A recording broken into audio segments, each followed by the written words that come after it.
اهلا اهلا يا مساء الفل على احلى متابعين. اهلا بيكم في قناتي ماما طمطومة بتبعت لكم جزيل الشكر والسلام. النهاردة بقى ايه؟ هعمل لكم اكلة شهية غنية، انما ايه هي تشرفك حتى قدام ضيوفك، رغم انها اكلة شعبية. ضيوفك هيفرحوا بيها لانها بتفتح النفس جدا، وكمان صحية، لاننا مش هنستخدم فيها الا معلقتين زيت وحتة زبدة، مليانة طعم وريحة تشدك من اخر الشارع.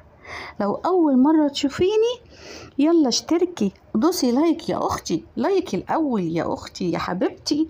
دوسي لايك واشتركي وفعلي الجرس عشان ايه؟ يوصلك كل الحركات الحلوة اول باول. ويلا بينا بقى، بطل رغي وكلام كتير ونخش بقى على ايه؟ على الوصفة. حبايب طمطومة، هنا ايه؟ اول حاجة جبنا حلة كده حطينا فيها حتة زبدة ومعلقة زيت. هنحط ايه في الحلة؟ هنحط كوباية شعرية. علشان ايه؟ هنحمر بقى الشعرية بتاعتنا. حطينا الشعرية، هنقلبها لما تاخد لون، بس ما نغمقهاش قوي. اهو بصوا اللون الذهبي ده. بعد كده هنكون محضرين كوباية عدس وغسلينها ومصفيينها، وهنحطها على الشعرية بتاعتنا، وهنشوح العدس شوية. هنحط شوية كمون، نص معلقة، ونشوحها، لان الكمون او التوابل لما بتتشوح بتطلع ريحتها وبتزيد طعمها وجمالها. دول كوبايتين رز زي كوباية العدس بالظبط، غسلاهم ومصفياهم وحطيتهم على الشعرية والعدس بتاعنا، وهبتدي بقى ايه؟ اشوح فيه شوية.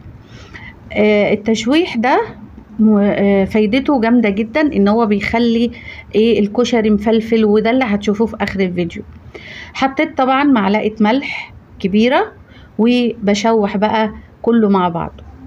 هنا ده 3 كوبايات مية مغلية او سخنة.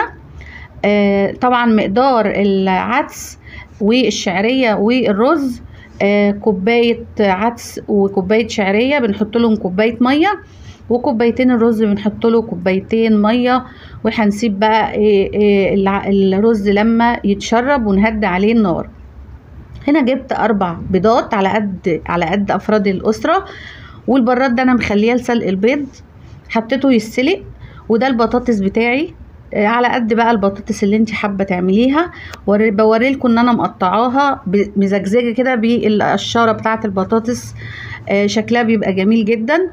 هحط على البطاطس بتاعتي معلقه زيت واحده، وهحط كمان شويه ملح، وهبتدي اقلبها في الملح وفي الزيت. في الغالب لما تيجوا تحمروا بطاطس وتقلبوا فيها الملح الاول بتبقى بتقرمش لما بتتحمر. ده برضو بتنجان هنحمره، هحط عليه برضو شوية ملح، وهحط عليه برضو معلقة زيت واحدة، وهقلبه مع بعضه. وكل ده هنحمره فين؟ في الاير فراير. وتقدري ان انت تحمريه في فرن البوتاجاز، تولعي عليه الشواية وتقلبيه كل شوية، وهيديكي نفس النتيجة. طبعا كده الكشري بتاعنا اهو استوى وبقى جميل. بصوا بصوا مفلفل ازاي، مفيش حباية ماسكة في الحباية التانية. والرز والعدس اصفر ولونه جميل جدا، والرز الكشري مفلفل وتحفة. ده كشري عدس بس بطريقة جديدة بالشعرية، طعمه تحفة جميل جدا جدا، وبيبقى مفلفل وتحفة. طبعا احنا بقى كده هنركن الكشري على جنب، وهنحط حتة زبدة صغيرة وشوية زيت صغيرين، نص معلقة كده. وهنبتدي نعمل ايه؟ هندحرج البيض طبعا السلق وانا قشرته، وهبتدي ادحرجه في حتة الزبدة دي، علشان البيض المدحرج ده بيبقى طعمه جميل جدا مع الاكلة بتاعتنا، وبيبقى فاتح للشهية كمان. بتدحرجيه بس ما تغمقيهوش قوي في التحمير، وطبعا انا عندي نص الفريق ما بيحبش المدحرج والنص بيحب المدحرج، فدحرجت 2 وسبت 2 من غير دحرج. شوفوا بقى محمر وطعمه بيبقى جميل جدا بصراحة. طبعا شوية الزبدة والزيت دول مش هيتركنوا على جنب، انا هنحطهم على الكشري بتاعنا وهنسمع الصوت اللي بيقول تش.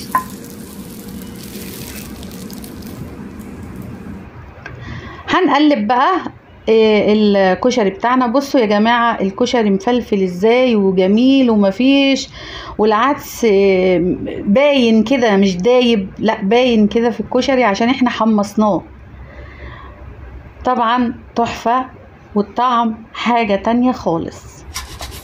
ده بقى البطاطس بعد ما اوريهولكم اما مطلعاه من الاير فراير. طبعا انا اما بحمره بطلعه كده واقلبه في نص التحمير.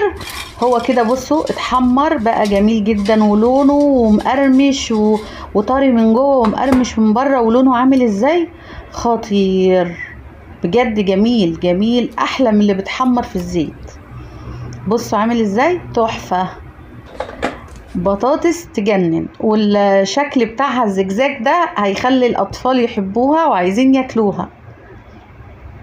طبعا انا برش عليها كده شوية توابل من بديل المرقة اللي انا عاملاها في البيت مش شارياها بره. هنعمل بقى كده شوية دقة حلوين يتاكلوا مع الكشري يستاهلوا بقكم.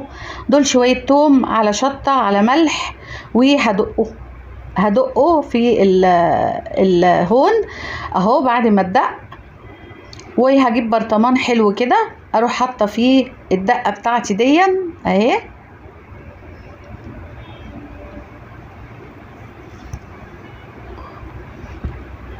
هتفضي الدقة كلها وهتجيب الخل، هتحطي حوالي نص كوباية خل على الدقة الجميلة دي، وكمان نص كوباية مية، وهنبتدي نرج البرطمان كويس جدا عشان الملح يبوش.